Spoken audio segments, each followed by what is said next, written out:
নমস্কাৰ মই গীতামন্তে আজি আপোনালোকক তেজপাতৰ ৰিমেডি কৰি দেখুৱাম চাওঁতে 2024 গৈ আৰু কেইঘণ্টামানৰ পিছতে 2025 আহিব সেই 2025 চনটো যেন আমাৰ সকলোৰে বাবে এটা শান্তি আৰু শুভময় সুখী জীৱন হয় তাকেই কামনা কৰিছোঁ সাধাৰণতে তেজপাতৰ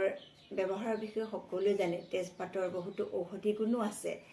আৰু এটা কি কৰিব পাৰে সদায় ৰাতিপুৱা আপুনি যেতিয়া গৃহিণীসকলে পাকঘৰত সোমাই পাকঘৰৰ অন্য কাম কৰাৰ আগতে বিশেষকৈ জুই কাম কৰাৰ আগতে এখিলা তেজপাত ৰেগুলাৰ জুইত পুৰি গোটেই ঘৰটোতে পাৰিলে নহলে পাকঘৰটোতেই ফুৰাই দিব চাব আপোনাৰ ঘৰৰ নিগেটিভিটিবোৰ আঁতৰি যাব আৰু এই তেজপাতৰে আজি মই কাইলৈ আপুনি 1 তাৰিখে কি কৰিব আপুনি যদি এটা উইচ লিখিব বিচাৰে তেনেহলে এটা তেজপাত লব আৰু যদি দুটা উইচ লিখিব পাৰে দুটা তেজপাত লব তাৰ পিছত কি কৰিব তেজপাতত আপুনি যেনেকৈ মই লিখিছো এয়া মানি এণ্ড প্ৰস্পেৰিটি এনেদৰে কথাবোৰ লিখি লব আপোনাৰ আৰু মই লিখিছো ইয়াতে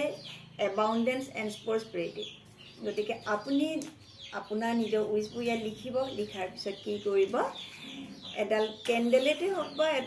এগছি যিকোনো বন্তিয়েই হওক তাত আপুনি কি কৰিব অন্য এখন থালত সেই তেজপাতকেইখিলা এনেদৰে জ্বলাই দিব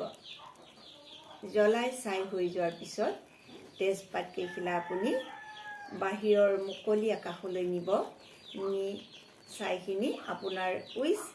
ফুলফিল হৈ গ'ল নতুন বছৰৰ প্ৰতিটো ক্ষণেই মোৰ বাবে হেপী হ'ল বুলি আপুনি ছাইখিনি আকাশলৈ ফুৰাই দিব চাব আপোনাৰ 2025 চনটো কেনেদৰে এটা সুন্দৰ 2025 হৈ আহে নমস্কাৰ